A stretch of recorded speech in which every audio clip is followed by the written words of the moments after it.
I was standing at this kitchen sink, scraping the last bit of salad dressing into a Tupperware, when Mom said it calm as you like she was reading off the weather. "We're out of oat milk again. Can you pick some up on your way home from work?" I didn't look up. I just pressed the lid down and asked, "Is this for you or for Lauren's hormones?" She didn't laugh. She never does when it's about Lauren. "It's for her tea," she said, folding the grocery list like it was a church bulletin. "She needs to relax before her flight." I paused. "What flight to Reykjavik? Didn't she tell you a beat? It's for her women's retreat." "Iceland. Cold air is good for resetting cortisol levels." The faucet kept running. My hands were wet. I turned around slowly. "She's going to Iceland." Mom blinked like I'd asked something odd. "Just a few days. Spa resort. It's all very holistic. She's been so stressed lately, Cassie." I stared at her. Iceland, spa, holistic, stressed. That was the word she used. Not irresponsible. Not unemployed for 19 months. Not the reason I've been covering the mortgage, the groceries, the phone plan, the utilities, and apparently now the oat milk for Icelandic hormonal balance. How's she paying for it? "She won it," Mom said quickly. "A raffle or something online." "Of course she did. She won a retreat to Iceland in a raffle," I repeated. "Yes." A pause. "Don't sound so skeptical, Cassie. She deserves something good." I dried my hands slowly. The edge of the dish towel caught on my ring. "When I got promoted to team lead last year, you said congratulations and then asked if I could help with the water bill. That was your whole response." Mom's face tightened. "That's not fair." "No," I said. "It isn't." From the hallway, I heard the jingle of keys. Lauren breezed into the kitchen like it was her private runway. She was wearing the parka I gave her last Christmas. The one she said was too boring. She looked radiant. She opened the fridge. "Where's the oat milk?" I didn't answer. Mom handed her the folded list. "Cassie's picking some up." Lauren kissed her cheek. "Thanks, sis," she said without looking at me. Then she floated out the door just like that. I watched the door close behind her. The silence after felt heavier than before. "I thought she was broke," I said. "She needed the trip," Mom replied. "You don't understand how hard it's been for her staying home all day." I didn't argue. The sink was still running. I didn't turn it off. Because deep down, I knew something was off. Not just this trip, not just the oat milk. It had been off for a long time. I just didn't want to be the one to say it. Not yet, but that was about to change. The next day, I searched Retreat Iceland raffle just to see if it was a real thing. It wasn't. I wasn't surprised. I asked Mom about it again over dinner casually. She was reheating something frozen and pretending it was homemade the way she always did when she wanted to look like she was holding the household together. "So, what kind of raffle was it?" She blinked, then looked down at the microwave like it had just said something inappropriate. "Just a travel sweepstakes thing," she said. "You know how Lauren is with those online entries. She's always entering something." I took a bite of dry meatloaf and nodded slowly. Funny she didn't say anything. She usually brags about things like that. Mom gave me a look. "She probably didn't want to upset you. You've been working so hard lately." That was new. Concern. "I'm not upset," I said, and I wasn't. Just tired. Tired of being treated like the backup generator of the household. Always humming, always running, only noticed when something breaks. The next morning, the credit card company called. I was in a meeting when I saw the number flash across my phone. I let it ring twice, then answered something in me said I shouldn't wait. "This is Andrea from Goldline Credit." The woman said polite but firm. "We're calling to verify some activity on your account." I stepped out of the room. "What kind of activity?" "Multiple high-value transactions out of Reykjavik, Iceland," she said. "Luxury lodging spa services retail." "Just confirming you're traveling." I closed my eyes. "No," I said. "I'm not." A pause on her end. "Would you like to freeze the card?" "Yes," I said, immediately. $24,000. That's how much had been charged to my gold card in under 3 days. I scrolled through the itemized report she emailed me: boutique hotel, private tour, thermal spa, 4 restaurants, and something labeled Glacier Heli Excursion. I forwarded it to myself, then printed it at home. I left the pages on the table where Mom always read her paper. I didn't say anything. That evening, I came home to a strangely calm living room. Mom was folding laundry with extra purpose. Dad, who rarely spoke unless ESPN was on, cleared his throat. She didn't mean anything by it, he said. I waited. The card was just lying there. You always leave it out, Mom added. It's not like she stole it. I picked up the page from the table, held it up. $24,000 in 3 days. She thought it was expiring, Mom said quickly. She didn't want it to go to waste. I stared at her. She said that I asked. Mom hesitated, more or less. I didn't say another word, just picked up the paper and went upstairs. On the voicemail, Lauren's voice was chipper. Hey, sis, she said. Looks like the card stopped working. Can you fix that? I still need to book the ice cave tour. Love you. She hung up without waiting for a reply. I didn't tell them right away that the card was frozen. They found out the next morning when Lauren called from the hotel lobby. Mom was in the living room pouring her third coffee of the day. The mug said, Grateful Heart on the front. She says her card isn't working. Mom said, phone to her ear. I didn't look up from my laptop. No, it isn't. She blinked. You turned it off. I reported it stolen. I said calmly. Dad from his recliner. That seems excessive. She took it without asking, I replied. That's theft, last I checked. Mom's voice was tight. You always overreact. Lauren called again. I didn't answer. She left a voicemail. Seriously? You canceled it. I have things booked, Cass. That's incredibly immature. I was going to get you something. That last part, I don't know why that made me laugh. Maybe because it was said with such confidence, as if a t-shirt from a tourist shop justified $24,000 in unapproved charges. Later that day, Mom knocked on my bedroom door. She hadn't done that in years. We need to talk, she said. I shut the laptop. She stepped in and sat down like she still had authority in the room. She's stranded. She's in a 5-star hotel. She has no food money. She ordered truffle risotto last night. It's on the invoice. She's your sister. That again. That ever-reliable script. Family. Obligation. The eldest daughter as contingency plan. I sat up straighter. Do you remember when I was in college and got that stomach ulcer from working 3 part-time jobs? Mom looked uncomfortable. You're bringing that up now. I called you crying, I said. I needed help with a hospital bill. $2,000. Silence.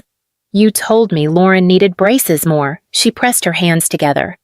That was a different time. It was always a different time. She looked older in that moment, not just tired, but exposed. Like the lines around her eyes weren't just from age, but from holding a mask too long. Then she did something I didn't expect. She reached over and put her hand on mine. I know we didn't always treat you fairly, she said. But right now, she really needs you. I didn't pull away, but I didn't nod either. I thought of the voicemail, the receipt, the way Lauren said, fix it, like I was tech support, not her sister. I thought about the day I turned 16 and they gave her a car and me a savings bond. I thought about the time she borrowed my rent money to start a business and then bought concert tickets. And I thought about the house, the deed in the drawer, the one Dad signed over to me 5 years ago when he couldn't cover the back taxes. The deal was simple. I pay, I own it. I thought about all of that and then I smiled. Okay, I said. Mom looked up surprised, relieved. You'll help. I stood and walked to the dresser, pulled open the top drawer and took out a different card. Black, clean, unused. This one's still active, I said, handing it to her. Book her whatever she needs. She took it like it was forgiveness, like the world was right again. I watched her leave the room, and then I picked up my phone and called someone I hadn't spoken to in a while. Grandma, I said, are you still looking for kitchen help at the cafe? The next few days were strangely quiet. Lauren's calls slowed down after the third voicemail. She'd moved from cheerful to annoyed to something that sounded like passive apology. She never said the word sorry, but there were enough sighs and drawn-out pauses to let me know she thought that counted. Mom started moving with a little more softness. Less commanding, more suggestion, like offering a cup of coffee when I came home. Like asking how work was but not waiting for the answer. And me, I smiled. I nodded. I said yes. I handed them a card. It wasn't the gold one. That one was gone dead buried. This one was black newer. It had been sitting in the back of my drawer for over a year. I'd gotten it after a client event never used it. I activated it, set a limit, and handed it over. She still has some things to cover, I said neutral. Flights, meals, whatever. Mom looked like she'd just been handed a second chance. She didn't ask why the card looked different. She didn't ask why I activated one I hadn't touched in months. She didn't ask anything. That was how I knew she was still playing her role, and that she thought I was still playing mine. Lauren texted the next night, cards working. You're the best. I'm bringing back a surprise. I didn't answer. Instead, I packed 3 boxes and booked a moving service for the following Tuesday. Just clothes books, paperwork, the things that mattered. The rest could be replaced or forgotten. I called the realtor the next morning. Her name was Andrea. We'd met once at a networking event 3 years ago. She remembered me, asked how the house was holding up. I told her I was ready to let it go. She didn't need to know the rest, only that the deed was in my name, that I was the sole signatory, and that I'd be out by Friday. She said she had a buyer who'd been waiting on this block for months. We scheduled the walkthrough. In the garage, I found the copy of the tax transfer papers Dad had signed. I'd kept them in an old folder marked temporary. I never changed the label. Upstairs, I removed the framed family photo from the hallway, the one from Christmas 7 years ago. I'd been cropped at the edge, barely a shoulder. It used to bother me. Now it made sense. I was never really in the picture, just close enough to cast a shadow. I didn't tell anyone I was leaving. Not yet. I left the key under a rock in the garden for the moving crew.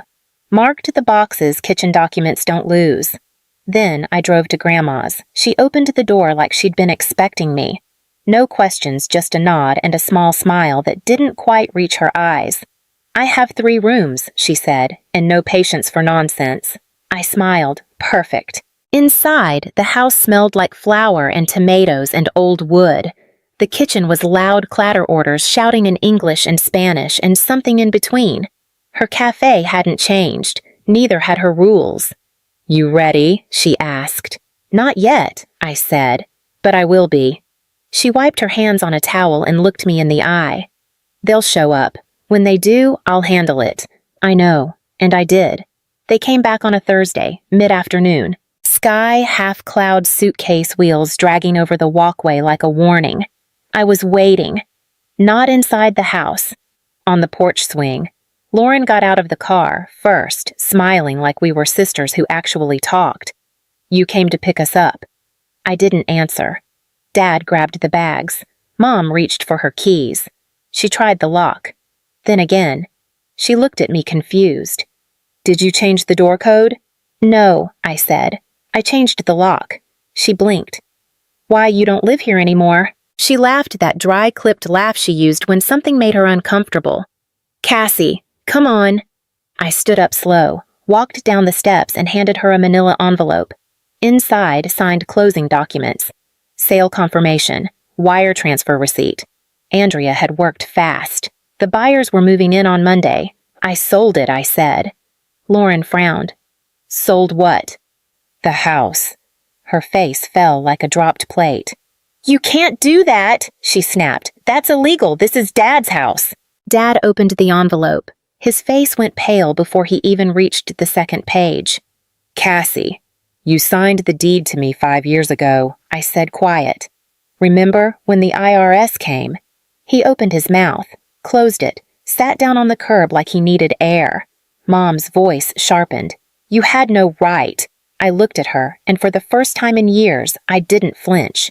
I paid the back taxes. I've paid the mortgage, the bills, the maintenance, the repairs. For half a decade, I've kept this house standing. You just lived in it. Lauren stepped forward. So, where are we supposed to go? I handed her a second envelope. She opened it. Inside, an address, a set of keys, and a sticky note in Grandma's handwriting. Room upstairs. Work starts at 6. Apron on by 5:45. Mom stared at the paper like it was written in code. You sent our things to your grandmother's. I sent your things to your mother, I corrected.